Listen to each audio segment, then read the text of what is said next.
Қоғамда жиі талқылана бермейтін тақырыптардың бірі ерекше күтімді қажет ететін балалардың жан-жақты әлеуметтік дамудан шет қала беретіні. Бұл жасырын емес, ерекше қажеттілігі бар жандарды қоғамнан оқшауламай өз қатарластарымен тең дәрежеде араластырып, шығармашылықпен айналысулары үшін тиісті жағдай жасалуы керек. Осыған орай, облыс орталығында мүмкіндігі шектеулі балаларды өз құрбыларынан бөле жармай, бүгінгі әлеуметтік ортаға бейімдейтін жоба жүзеге асырылуда.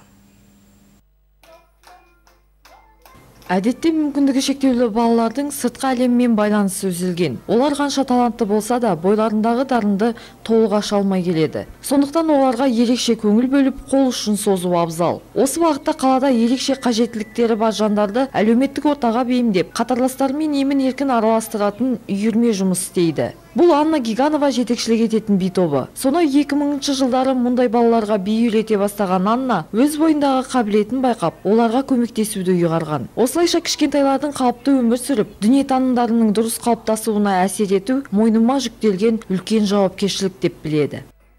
Такие секции нужны, очень даже нужны. Мұндай үйірмелер ерекше балалардың бойындағы дарындарын ашып, олардың көңіл күйлерін көтеріп, қимыл қозғалыстарын жақсарту үшін өте қажет. Сонымен қоса олардың жан дүниелерін емдейді. Мұндай балаларды жатсынып керегі жоқ, бұл жұмыстан еш қиындық көрмеймін. Педагогке бұл үрдістің өзі ұнаса болды. Бала бәрінде сезіп білет, оны түсіне білсең, еш қысылмай билеп үйренеді. Дарынсыз бала болмайды, тек көңілін таба білу шарт.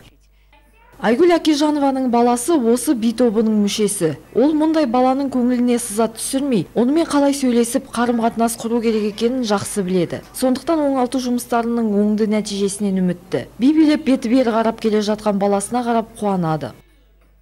Начало функционирования этого кружка у наших детей. Балам осы үйірмеге қатыса бастағаннан бастап, оның бойындағы өзгерістерді байқадым. Ол үшін бұл шипа алға қарай ұмтылу. Қазір оның жүріс-тұрысы мен мінезі басқа. Бұл үлкен жоба бәріміздің ортақ ісіміз.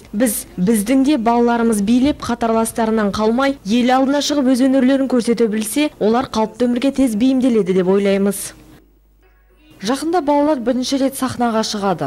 Облыс әкімінің қатысуымен өтетін концертте өнерлерін ортаға салып, көпшілікке үлкен еңбекпен дайындалған алғашқы нөмірлерін көрсетеді. Бұл жұмысқа атсалысқан жетекші шығармашылық ұжым үмітті ақтайтынына сенімді. Арай Нұрметоллақызы, Карина Мұрадова, Елнұр Нұрайқанов, Алтай ақпарат.